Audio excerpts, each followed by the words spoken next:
Yes, I think we are live, man. So first things first, welcome to my channel.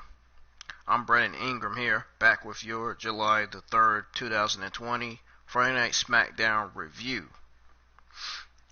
Man, folks, it seems like we got a whole bunch of fucking idiots on Twitter, man. It's fucking unreal. Social media is fucking reckless, man. Social media is nothing but a fucking joke these days.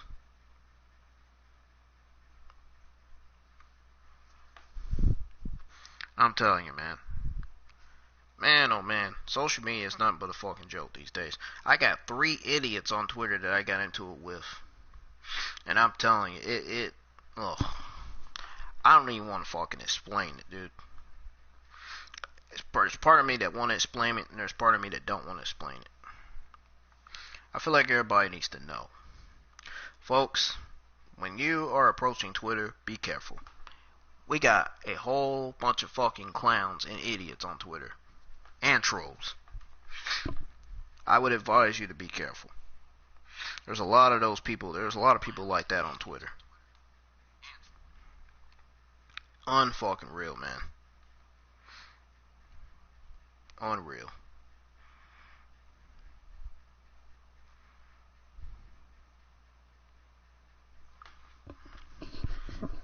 I mean,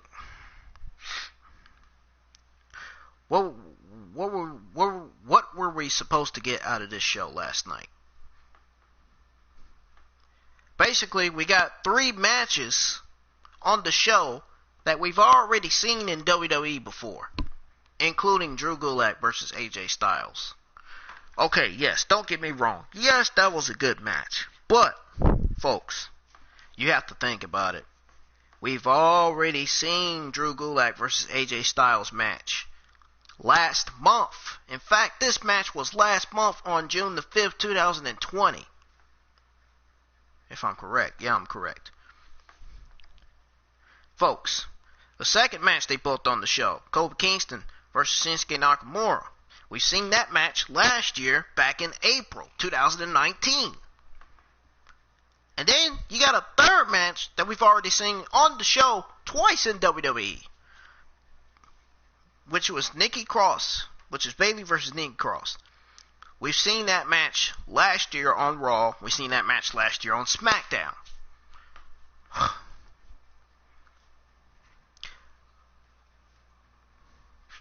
And then you got people that's trying to fucking win arguments and shit, man. Ain't nobody got time for that shit, man. For real. So Bayley versus Nikki Cross was on Raw, was on August 26, 2019. And another match between Bayley and Nikki Cross was on SmackDown Live, June 25th, 2019. Clearly, we've seen this match twice in WWE. Oh, check this out. There was a Nikki Cross versus Bayley match on July the 2nd, 2019. So, folks, what does that tell you? Clearly, we've seen this match twice. Oh, in fact, there was a Bayley versus Nikki Cross match in November the 2nd, 2019. That's 4 Bayley versus Nikki Cross matches that we've seen in the WWE. Why are they booking this match again on the show? I don't understand. So I ask again, why are they booking the same matches that we've seen in WWE? I don't understand it. I really don't understand it. Unreal. Unreal, man. I don't understand.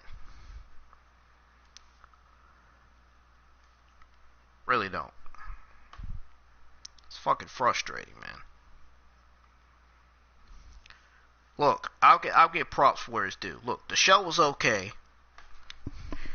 At least there was one match. There was one first time ever match that we saw on SmackDown, which happens to be Matt Riddle versus John Morrison. At least that match was better than all the other matches on this fucking show. Let's be honest.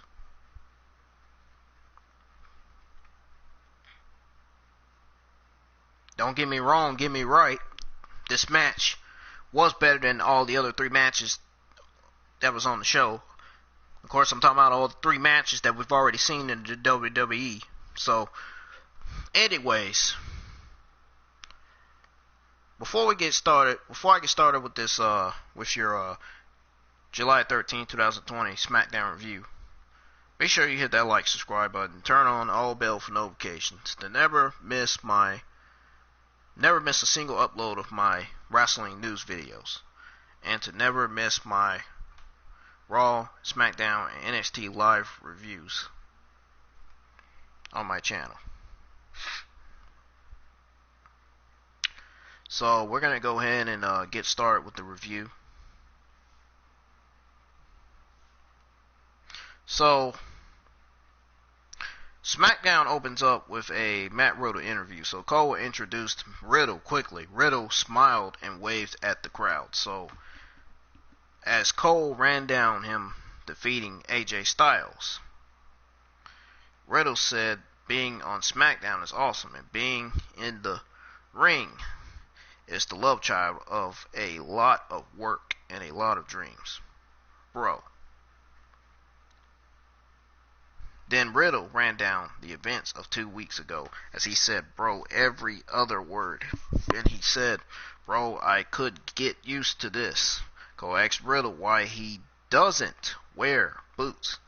Riddle said it's a long story. He said when he was a child, his family went to Wisconsin. He got frostbite because he was going from a hot tub to the pool over and over again. He almost lost his toes over that, and he said that that's why he doesn't wear shoes. It burns his feet to have shoes on. So Riddle said he can't feel anything with his feet. Isn't that a joke from Adam Sandler's Mr. Deeds movie? Yes, it is. And then we got WWE's typical fucking garbage. King Corbin coming out to the ring to confront Riddle. Oh my god, his promos is so terrible that I don't even want to read them. I don't even want to fucking read them. His promos is always terrible as usual. Baron Corbin never seems to have any great promos for his character. Never. Unreal. His promos, absolutely terrible, man. Absolutely terrible. So this is what he said. He said that Riddle was an idiot when he was a little kid, and he still is to this day. What kind of promo is that? Then Corbin chased Cole for giving Riddle airtime. He kicked him out of the ring next. Corbin brought up how Riddle hit him 2 weeks ago. Then he said that everyone should bow down to the king. Oh, really? More like I shouldn't have to bow down to Friday Night Garbage that they keep giving us every fucking week on the show. Let's be honest. I'm not bowing down to that. Corbin said that nobody wants Riddle on SmackDown, and he would... Oh, that's funny that nobody wants Riddle on SmackDown, because really, to be honest, Corbin, nobody wants you on SmackDown because your character is absolute main roster garbage. That's why nobody wants you on SmackDown. Oh, you want to talk about Riddle? Yeah, you need to be talking about yourself. Nobody wants you on SmackDown. That's funny how he mentions somebody else. It's funny how he mentions that nobody wants Riddle on SmackDown when he can't even say nobody wants him on SmackDown. There's a reason why nobody wants him on SmackDown. His promos is fucking terrible. His character's fucking terrible. What he does in the ring is fucking terrible. He's just like MVP and Nia Jax. Fucking WWE typical garbage.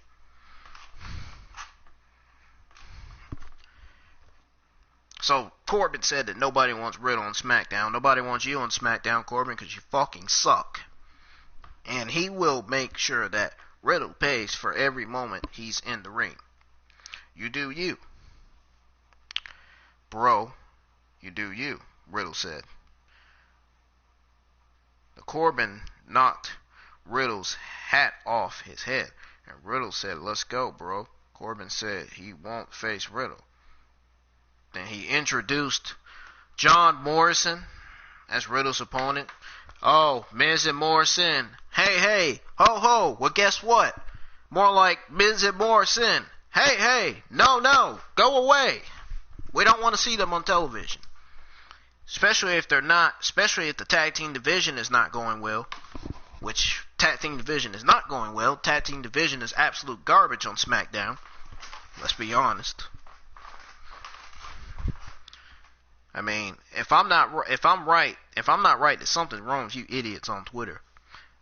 Speaking of idiots on Twitter, at the end, y'all, I got to tell y'all something. At the end of my review, I got to tell y'all these 3 idiots on Twitter that I got into it with.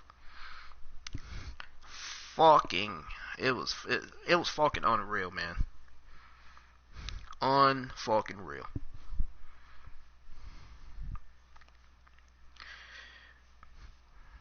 It's really funny how these idiots can be on Twitter these days, man. It's just really is. So we seemingly got the first match of Friday Night SmackDown. It was Riddle versus John Morrison.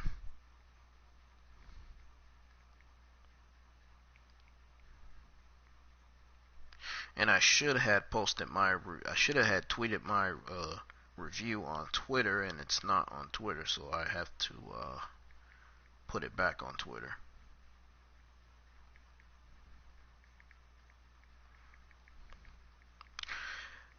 Man, this Matt Riddle and John Morrison match, folks, was fucking great. I was impressed with what they both did in the ring. I felt like John Morrison and Matt Riddle had chemistry between one another in the ring, man. It was on. They were going at it. It was like setting somebody's fucking brick on fire. That's how good that match was. But for Baron Corbin to come out and ruin Matt Riddle's interview was fucking fucked up. Straight up garbage. That was fucked up. How are you going to have WWE's typical garbage coming out to the ring to ruin Matt Riddle's interview? That's like ruining somebody's interview for their job. I mean, really. Unreal. Unfucking real. Man. Really. Heck, that's like ruining somebody's paint job. Ruining somebody's, that's even like ruining somebody's, porch they did. Or ruining somebody's car by hitting a bat on the glass window. You know? That's just like me smashing a freaking Chick-fil-A cup on the ground. A plastic Chick-fil-A cup. You know? It's like, wow. Anyhow, this match was fucking great. It really was.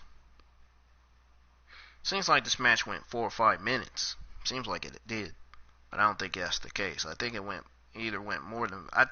to be more than 5 minutes. Had to be. Because that match was fucking long. I'm going to tell you that right now. That match had to be 4 to 5 minutes. Because that jump, it seemed like it was long. It seemed like it was longer than AJ Styles versus Drew Gulak. But that's weird. It seems like AJ Styles versus Drew Gulak was longer than this one, though. Seems strange, right?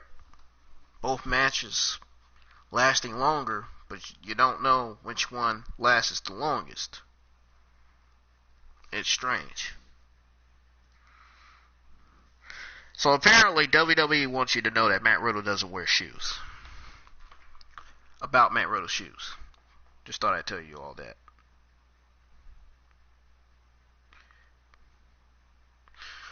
But, yes, this match between Matt Riddle and John Morrison was fucking great. They delivered the best TV match anywhere all week. Like, for real. I mean, no kidding. It was fucking great. I mean, it was I was impressed with these matches. But the other 3 matches, I was not interested in watching because we've already seen the matches in WWE, like I've been saying the last 2-3 times on this review. And then you got these, and then again, you got these idiots on Twitter complaining, commenting, talking about, oh, is there a problem seeing Kofi Kingston versus Shinsuke Nakamura? Oh, do you care about this idiot? One of the idiots commented on Twitter talking about oh, do you care about the Kofi Kingston versus Shinsuke Nakamura match? I said, no, absolutely not, because I've already seen the match. What kind of stupid question is that? Really? What kind of stupid question is that? I see what JD from NY206 was talking about when he meant by those fucking, what he meant by clowns and idiots on Twitter. I see what he was talking about, man. There really is some true fucking troll idiot clowns on Twitter, man. It's unreal. Fucking ridiculous, man. Twitter is like a fucking travesty, man. I'm telling you. People are just fucking on there just to troll, just to run their fucking mouth. Really. If you have something bad to say, don't say it at all. If you have something bad to say about my tweet, don't say it at all. Because you're going to end up pissing me off. Just saying to those of you idiots on Twitter that like to fucking comment, run your fucking mouths and shit, you know.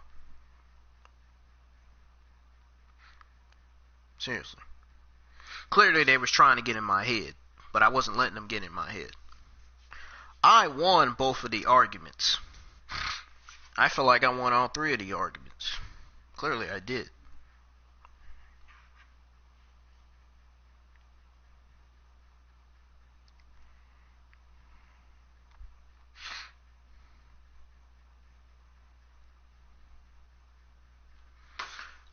So, let me tell y'all what happened with this match between Riddle and John Morrison. So, Riddle and Morrison started out by wrestling for position, and then Riddle slammed Johnny Drip Drip to the mat. I wish they would stop calling him that. Such a fucking lame ass name. Call him John Morrison, for fuck's sakes. That's his wrestling name, ain't it? Jeez Louise, man. Morrison got to his feet and slapped the taste out of Riddle's mouth. Then Morrison tried an armbar, but Morrison lifted him up and slammed him down. Riddle grabbed John with a gut-wrench suplex and kept his hands latched. Morrison countered and went for a kick. Riddle ducked and tried for an ankle lock. John got to the ropes and hit a kick off the second rope. So then Morrison got a 2 count on Riddle, kicked him after the kick out. That was surprising. Kicked him after the kick out. That was pretty surprising. That's like kicking somebody right in the nuts. No, seriously, it really is. They continued, and Morrison went to the apron and nailed a kick before hitting a corkscrew plancha off the top ropes for a 2 count, and I know that had to hurt both of those opponents. Going down from the top rope down to the mat, or down to the ring. Sorry, y'all. Tired. So Riddle kicked out after Morrison hit a running knee. Morrison kicked Riddle and he begged him to come out, or come on. Then John took off his elbow pad and poked Riddle in the eye before dropping him on the back of his neck. Following commercial, the two continued. Riddle hit Corbin in the head with his flip-flop, and Corbin joined ringside. Riddle landed a brawl to sleep and a German suplex for a 2 count. Morrison lifted Riddle up and slammed him down for another 2 count. Then Riddle locked in a bro mission, but Morrison stood up with Riddle on his back They battled on the top rope, and Riddle jumped down to get on the other side of John before Morrison reversed a slam from the top. So then John hit a standing Spanish fly for a 2 count.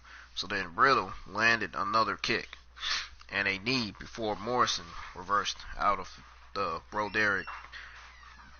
And then Riddle hit a running knee for a 2 count of his own. And Corbin distracted Riddle, and Morrison rolled him up for a 2 count. Then Riddle rolled Morrison up for the win. Oh, by the way, there's been a match announced for SmackDown next week, I think. My sources on ringsidenews.com released an article about that. Just thought I'd tell y'all that. I'll probably tell y'all about that at the end. And I'm also going to tell y'all about those 3 idiots that I got into it with on Twitter at the end as well. Those 3 fucking clown idiots. Those fucking retards. The idiots on Twitter. You know how that goes. I'm going to tell y'all that at the end too. So don't miss it. Don't miss what I have to say at the end. Don't click off, because you're going to be surprised.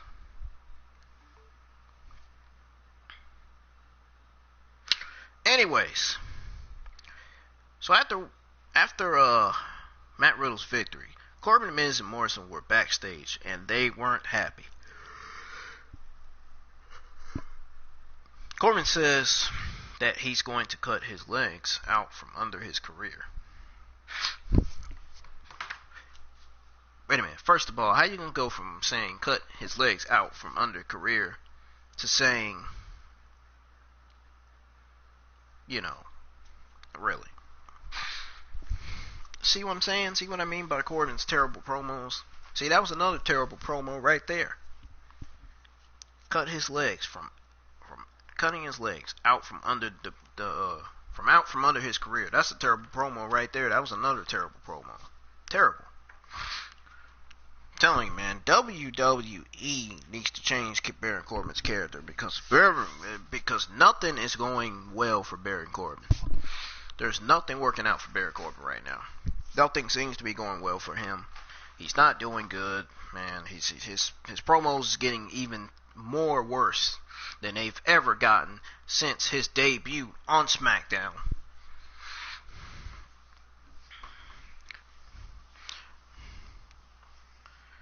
And two things I gotta say about this match right here. Number 1, this match was fucking great. Number two, hold on. I'm trying to remember what number 2 was.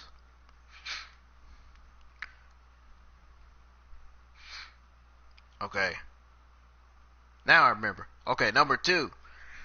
We all learned a few things last night.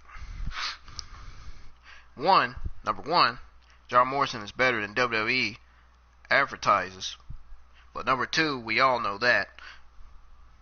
But John Morrison needs to get the fuck away from the Miz. And I am not kidding when I say John Morrison needs to get the fuck away from the Miz, because the Miz is making John Morrison look like an embarrassment in some of these matches that they've been booking him in. I am not kidding. Holy fuck, man. I think John Morrison is better off being a singles competitor than a tag team competitor. I think he's better off being a singles competitor, because at this point, John Morrison is really, it's like WWE's really burying him, man, at the bottom of the barrel, just like Rhea Ripley from NXT. The Miz, John Morrison just need to separate as a whole, man, because the team Miz and Morrison is really sucking right now. It's not working out for both of them. It's really not. We need to see the return of Johnny Nitro. We don't need to see the John Morrison pairing with Miz. We're nobody's a fan of that. Nobody wants to see that on the show. We want to see John Morrison as a singles competitor on the show, not teaming up with Miz.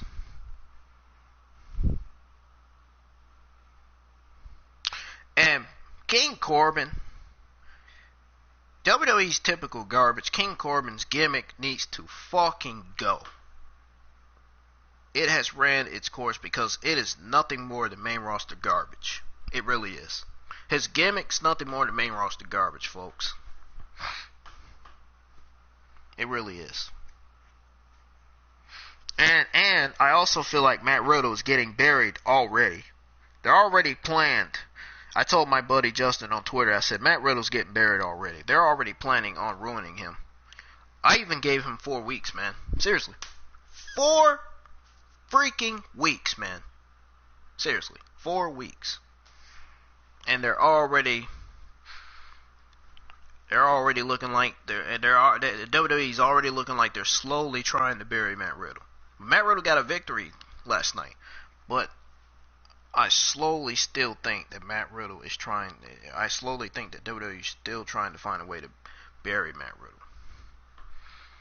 Oh yeah, I forgot. All these matches that were booked last night was all part of Bruce's strategic plan, so just remember that, folks. And before I move on to telling y'all the next match that happened last night on Friday SmackDown, I just want to say that Bruce's strategic plan seems to be going as planned, and I do not like that one fucking bit at all. I don't. I do not like that one bit. Not even my Twitter buddy JD from NY206. He doesn't even like that either, man. I mean, none of us podcasters on YouTube don't like that. None of us podcasters do not like that at all. We do not like the fact that Bruce is continuing his strategic plan as planned. None of us is liking that at all. Nobody's liking that at all. Not even the fans, man. USA is even unhappy. Even Fox is unhappy with WWE because of having Bruce to write both shows. You gotta feel bad for Fox and USA, man, because really, I don't even know why they have Bruce writing both of these shows. Bruce is not good at that. You got a 70-something-year-old man writing both shows. Come on, man, really. Think about this. Think about what WWE's doing. And then on top of that, they just got a new former producer for NXT. For the, something like that. They got to do, there's a former Evolve something. Hold on. I think I got the article. Let me go back to the history thing.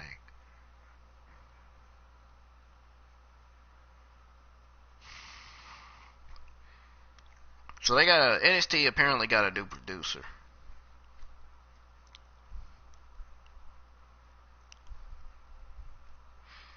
Matter of fact, I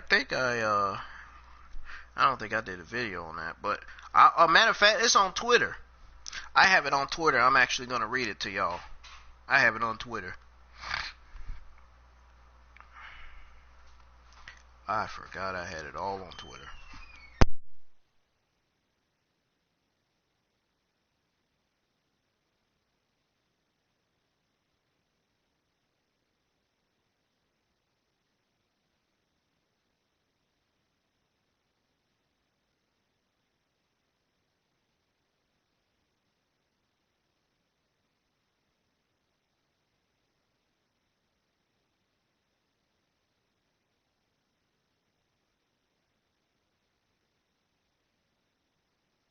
So yes, WWE brought in former Evolve owner as an NXT creative team member. So I'm interested to see how good this NXT producer is going to be producing these shows. That's just like SmackDown. Bruce is writing both shows now, which I don't like, which nobody doesn't like. His strategic plan is going as planned. I don't like that. I really don't. I don't like it. But anyways, moving on. So the next match was AJ Styles versus Drew Gulak. That match started quick. Real quick. I mean, quick as a cheetah. That's how quick that match started. Because, AJ Styles came out and attacked Matt Riddle from behind. He attacked Matt Riddle from behind, and then Drew Gulak came from behind AJ Styles and attacking him, trying to stop him from beating on Matt Riddle.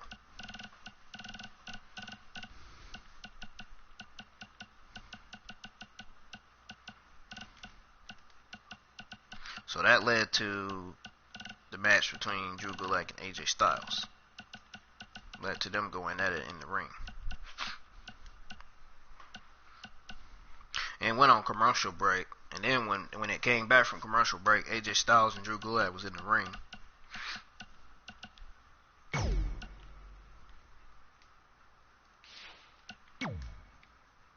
Hold on, I'm trying to pull both of these guys up real quick.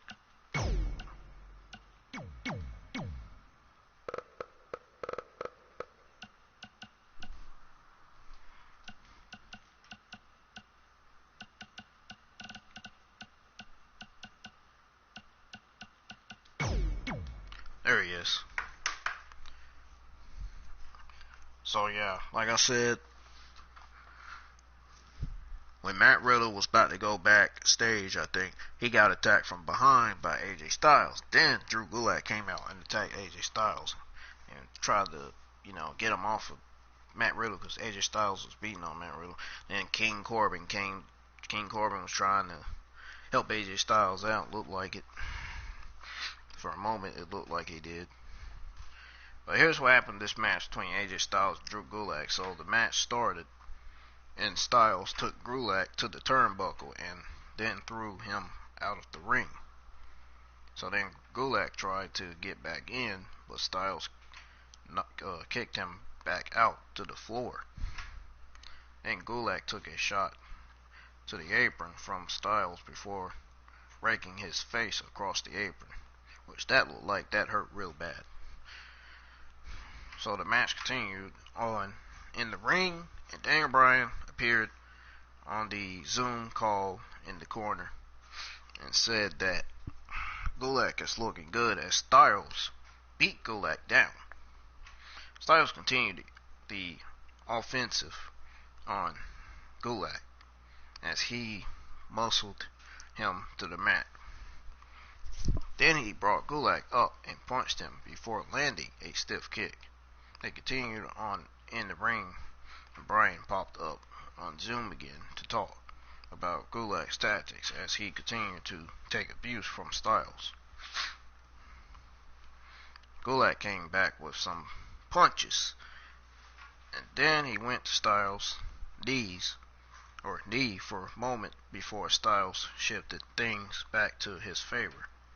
Styles damaged Gulak's knee on the ropes before he tried for a calf crusher. But Gulak grabbed the top rope and reverted it into his own Gulak. Then Styles got out of the ring and he was upset with himself that Gulak nailed a baseball slide before they went to commercial again. So Styles hit a brainbuster when they came back from commercial for another 2 count. Styles continued to punish Gulak while Bryan talked about how great of a wrestler Gulak is. They continued, and Gulak came back for a moment until AJ Styles turned the tide back to his advantage. Then the crowd clapped to root Gulak on as he sent AJ Styles face first into the turnbuckle. The top turnbuckle. So Gulak came back with a drop kick and a scoop slam for 2 count. So Styles got to his feet and they went up top. Styles got underneath Gulak and sent him into the turnbuckle again. Then Styles caught Gulak and hit him with a Styles Clash, but he didn't pin him. Instead, he sat there and he stood up and he hit a phenomenal forearm for the win. So that was without a doubt a great win for AJ Styles, but we've seen this match last month. This match took place last month on June the 5th, 2019. Now, they're just now booking this match again on the show, which a match, again, that we've already seen. And again, I ask, why are they booking the same 3 matches on the show that we've already seen in WWE? Guess we're never going to get the answers that we want, unfortunately.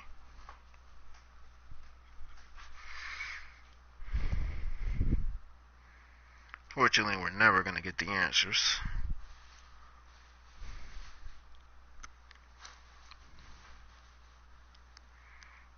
I mean, we're never going to get it. Simple as that. I wish that question would be answered, but seemingly nobody's going to answer that. Nobody's going to answer nothing like that. That's just like me asking WWE that question, and then they don't give no comment on that answer. So we got a Bayley and Sasha Banks segment.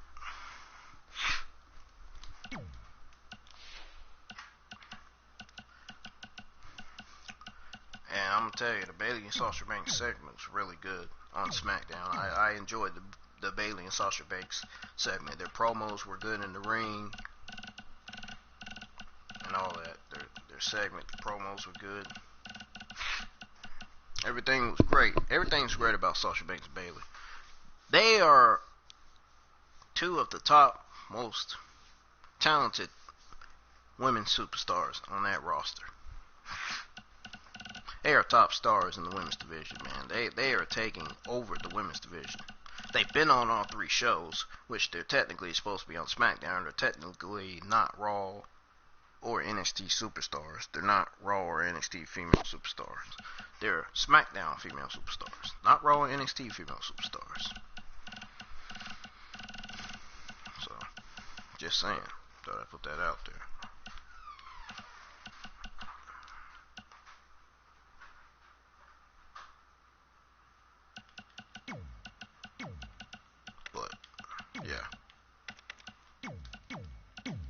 But yeah, we got a Bayley and Sasha Banks segment. I'm actually gonna tell y'all what happened with that as soon as I pull them up on the screen.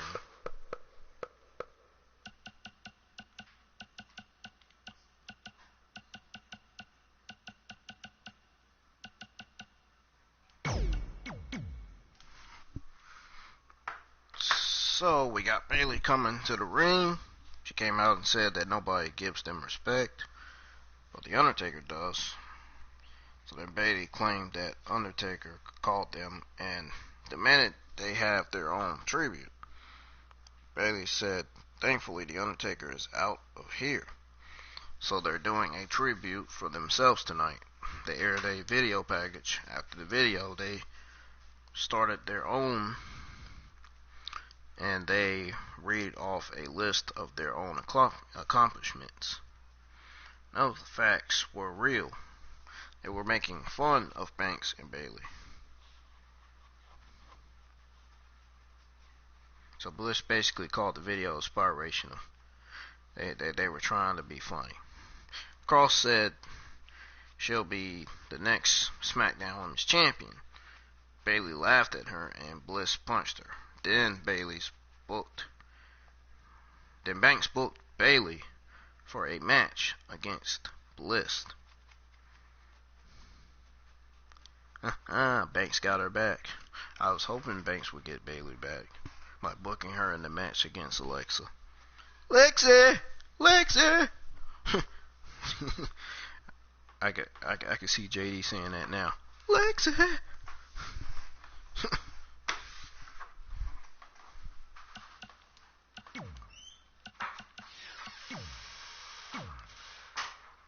I can see JD saying that on this Friday Night SmackDown review. Lexi! That'd be funny.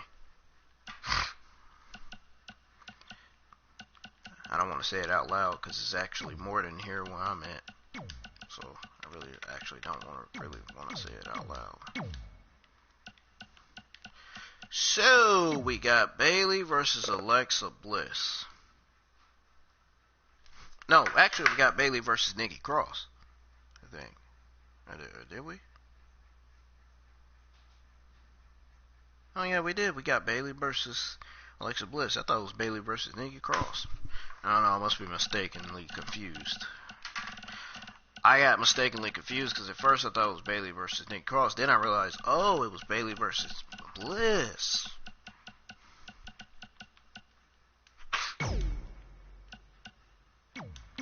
Okay. Now I get it. So I must have put Bayley versus Nikki Cross on that post. I don't know. I got that all mixed. I got that all confused. I got that all messed up. For some reason I got it all mixed up. I don't know why. But I do.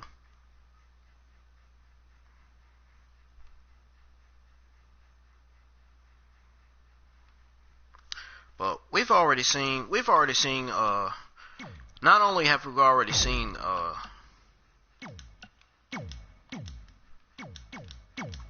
not only have we already seen Bayley versus Nikki Cross, but we've seen Bayley versus Bliss as well. We've also seen that match as well. We've seen that match twice in the WWE. People just don't understand, man. People enjoy. It's like people enjoy WWE booking the same matches. Well, meanwhile, I, for one, don't, because it makes the shows look worse, and it makes the shows look like garbage, straight up garbage. Really, unreal. It makes the shows look like garbage.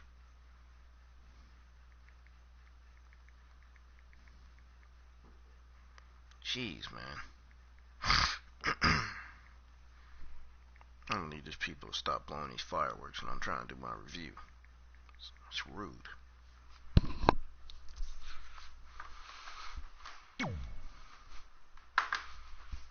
So, we have already seen Bayley versus Bliss. We've seen this twice in WWE.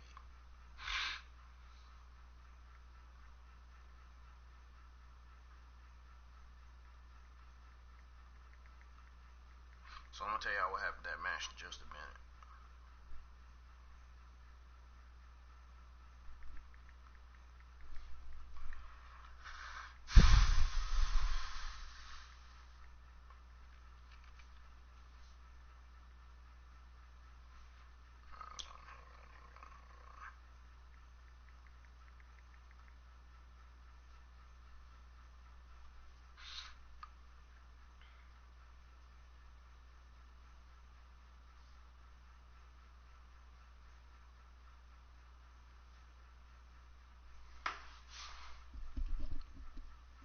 So here's what happened with this match between Alexa Bliss and Bayley.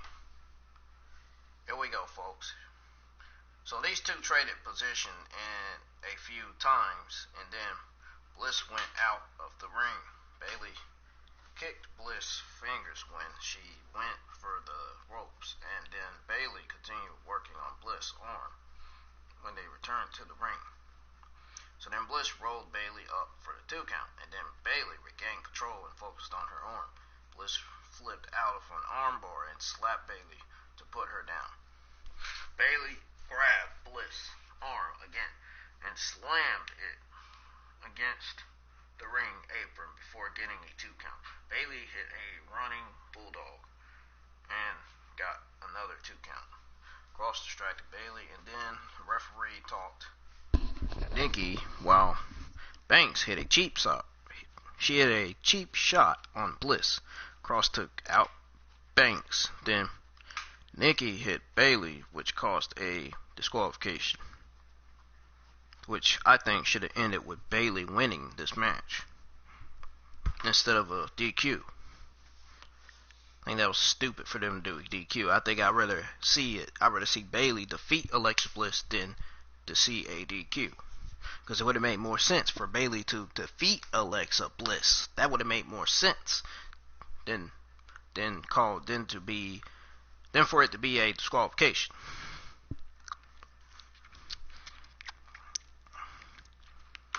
So obviously Nikki caused the disqualification, so it actually makes sense to make this disqualification.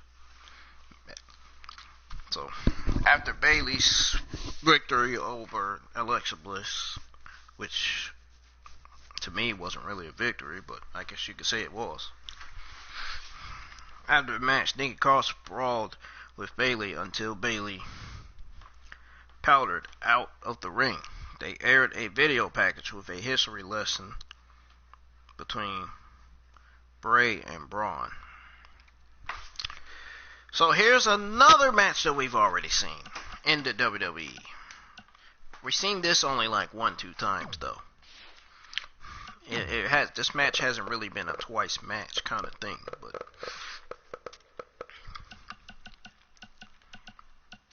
it was a match that we've seen 1-2 times, and that is Kofi Kingston versus Shinsuke Nakamura. Folks, I did not care about this match whatsoever. I was not interested in. I watched it and I just said, "Boo! This match is boring as fuck." In my head, I was just thinking, "Man, this match is boring as fuck." I really was. It's way over my head, man. King Corbin, man, he just makes you want to pick up the remote control and change the goddamn channel, man, for real. Seeing him on TV. Ugh. That's like saying the same thing about Braun Strowman, the Universal Champion.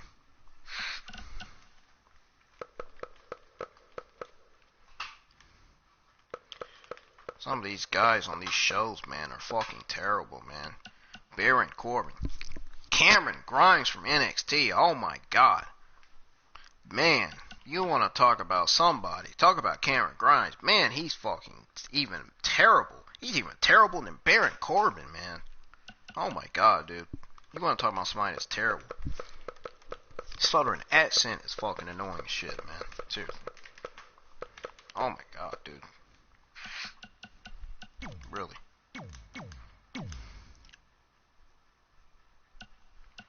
Shinsuke Nakamura and at this point, man, I'm actually going to say this at the end of the match. So I'm going to tell y'all what happened in this match between Kofi Kingston and Shinsuke Nakamura. So, of course, Nakamura nailed some kicks, actually, because I actually watched the match. So I'm actually reading to y'all what happened in this match because I actually watched the whole show. Just to let y'all know. So Nakamura nailed some kicks, and then Kofi hit a move off the second rope before drop kicking Nakamura off the apron. They continued on the outside of the ring, and Kofi sent Nakamura into the hockey board with Big E laughed at him. They continued as Kofi rolled Nakamura in. Kofi climbed up top, and then Nakamura kicked Kofi as he landed hard. Nakamura stood on the back of Kofi's head on the ropes. And then Cesaro nailed a cheap shot. Big E took out Cesaro and he ran away. Jessica Carr ejected Big E and Cesaro from ringside. They weren't happy about that and continued after the commercial break as Shinsuke picked Kofi apart with kicks. Then Kofi nailed knee and some punches. Shinsuke shot Kofi into the ropes and hit a back elbow and a kick or two for good measure. Kofi came back and rallied with some takedowns and a drop kick. Nakamura hit some strikes and then Kofi climbed up top. Nakamura reversed Kofi's top rope move and tried for the roll-up pin. And Kofi went for a trouble in paradise. He missed. Nakamura slipped Kofi around to his feet and his SOS for a 2 count. Kofi got another 2 count after landing double knees. Kofi geared up for a trouble in paradise. Nakamura went for a sleeper and then he nailed a kick or a knee to the back of the head for the win. Folks, Nakamura and Cesaro has been at the bottom of the barrel. They really have. They've been losing a lot of matches on SmackDown. I think it's safe to say it's about time that Shinsuke Nakamura has got a win on SmackDown. Yes, they deserve to be respected. I don't think they got the respect that they deserved from people. I don't even think they got the respect they deserve from Vince McMahon and Bruce. Honestly, quite frankly. Fucking Bruce is the one that's writing both of these shows. If you're not getting the respect that y'all feel like y'all are not getting, Shinsuke Nakamura and Cesaro, you should talk to Vince McMahon about that. Cause he is the one that's having Bruce writing on the shows. Bruce is sucking Vince McMahon's dick, doing what Vince McMahon tells him to do. Apparently, that's what it seems like. So anyways, after the match, Cesaro got a table. Big E ran them off. But it'll probably be a tables match at Extreme Rules. And more than likely, New Day is probably rumored to win. They're probably going to be the ones to win the match. Because, you know, Shinsuke Nakamura and Cesaro are not really a team. They're just teaming. They're just doing this for the Forgotten Sons because the Forgotten Sons are out. Jason Riker got in trouble for that Donald Trump tweet. And there's supposed to be a rumor that they were supposed to be repackaging the Forgotten Sons. But that might have been scrapped. We're not sure when the Forgotten Sons are going to be on television. Not sure. So, the main event. So, a toast to Jeff Hardy. So, the ring was set with a little bar and those... There was a guy in the ring looking like a bartender. I was trying to figure out why there was a guy in the ring looking like a bartender. I was trying to figure that out. Jeff Hardy probably did not look too happy or impressed, for that matter. It was just weird seeing you know what? To me, it was just weird seeing a bartender in the fucking ring. Unreal. It was just unfucking real. So ring was set with a little bar and there was a guy in the ring looking like a bartender. Hardy came out to the ring and was looking for Sheamus. He didn't come out. Instead, Sheamus appeared on the screen and talked down to Jeff about last week and how he defended The Undertaker's honor. Sheamus said that Hardy is looking for that quick fix. He kept bringing up Hardy's addiction and how Jeff has a problem facing reality. Sheamus said he found a solution to all of Hardy's problems, and the answer was in one of those bottles. Then Sheamus recited a poem as a toast to Hardy that ended with him calling Hardy a junkie. Hardy asked if Sheamus thought this was funny. He didn't think it was funny. Sheamus loved it. He said he there to help Hardy and not hurt him. He said Jeff doesn't have to live a lie anymore. That's why Sheamus has sent his personal bartender, Jevies, to help him. Jevies offered Hardy a glass, but Hardy didn't take it. And Jeff Hardy took the drink and asked what's the worst that can happen. Hardy put the glass to his lips twice before pouring it over Jabe's head. And Hardy hit a swanton bomb on James. And Sheamus watched from home on the screen as Hardy posed to close out the show. So my thoughts on the show. The show was really good, but I can't help to say that Bruce Pritchard's strategic plan is still going as planned, and I don't like it. And Vince is still using his creative ideas for both Raw and SmackDown, which leads to Raw and SmackDown both being Monday night and Friday night garbage for weeks. Let's be honest, Monday Night Raw and SmackDown have been Monday night garbage and Friday night garbage for weeks.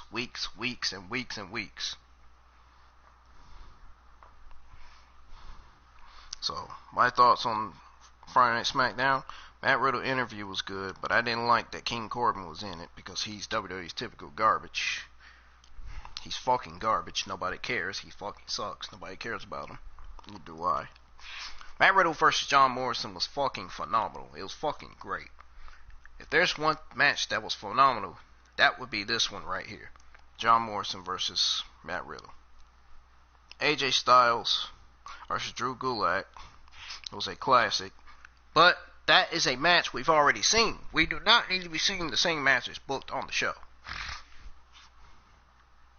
So, match was good. It's still a match. It's still the same match that we've seen last month back in June. They faced off back in June against each other. We've seen the match. I knew how this was going to go. AJ Styles was going to ultimately be in the winner, and that's what happened. So the Bayley and Sasha Banks segment was fucking great. It was really good. Bayley versus Alexa Bliss was an interesting match. It was a great match.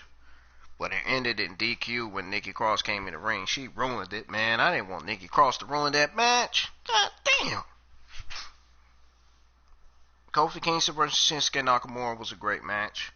Even though this is the same match we seen last year back in July of 2019. I think compared Kofi Kingston versus Shinsuke Nakamura this year to last year's Kofi Kingston versus Shinsuke Nakamura match, I think this year's was a whole lot better. So, like I said, this match was good, but I'm tired of seeing the same matches booked for Friday Night SmackDown every Friday. I want to see new matches. I don't want to see the same matches every fucking week on WWE television. That is annoying as fuck. And that doesn't sit well with a lot of people.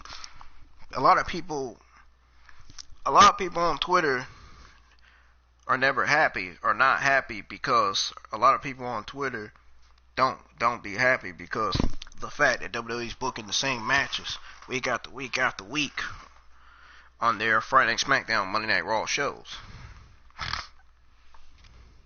These same matches is not going to help the ratings if they keep doing that. They keep booking the same matches and keep giving us bad shows and bad matches and bad segments, bad interviews, bad storylines, man. The ratings are going to fall even more. It's not going to look good on SmackDown and Raw's part. It's really not. And the reason why these Friday Night, Monday Night Raw garbage shows have been looking bad is because of Vince McMahon's creative ideas and Bruce's strategic plans. They both are responsible for the reasons why these Friday Night SmackDown garbage shows and Monday Night Raw garbage shows have been garbage for the last 7 months.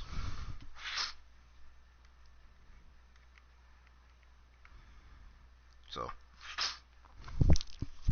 anyways, the main event, I don't know about the Jeff Hardy and Sheamus segment thing. I don't know about that. I don't really have a comment on Jeff Hardy and Sheamus thing. I don't have a comment on that. But other than that, folks, this show was good. This show last night was good. But, like I said, Bruce's strategic plan, I'm not liking it. I'm not liking it. Something needs to change. Vince McMahon, I'd be so glad when he fucking steps down as chairman because he is fucking garbage as a chairman. And his creative ideas is nothing more than main roster garbage. But this show was fantastic. The beginning of the show was phenomenal. The middle of the show was great. The end of the show, I guess, was somewhat great. From watching Sheamus and Jeff Hardy cutting their promos, I guess it was somewhat great. So, this show, surprisingly, was great. I enjoyed it. I'm out of here, folks. Be sure you hit that like, subscribe button. Turn on bell for all notifications. Thanks for watching. Have a good rest of y'all's weekend. Oh, and tune in for my Monday Night Raw review because after I watch Monday Night Raw Monday night, I will be doing your Monday Night Raw review. So be tuning in for that. And later on today, I will be uploading more wrestling news videos in regards to everything in WWE.